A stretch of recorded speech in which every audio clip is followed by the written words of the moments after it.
दाइ यो केटीको जातै यस्तो सुरुमै दाइ भन्नु। अनि दाइलाई दाइ त भन्छु त साथी दादा यतिखेर के गर्दै हुनुहुन्छ हौ कति बेला भयो थाहा छ मध्यरात भइसक्यो अनि यस्तो मध्यरातीमा एक्लै चाहिँ के गर्नु भएको त मध्यरातमा एक्लै उनका कुरा बेग्लै ए कसका कुरा हो झुट नबोल्नु न दादा बरु भन्नु न रक्सी खान निस्केको भनेर अबदेखि मैले रक्सी छोड्यो ए हो र ल राम्रो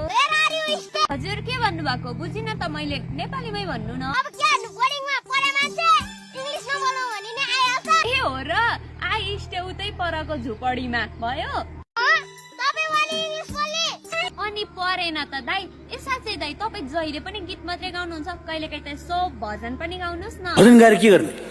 भजन गायो भने तरुणले हेर्दै हेर्दैन खालि बुढीहरूले फाटाफुटै हेर्छन् ए कुरा त्यस्तो पो अनि दादा साँच्चै तपाईँलाई म कस्तो लाग्छ पागल जस्तै दाइ नढाट्नु न त्यसरी हट्या होइन म बोल्दिन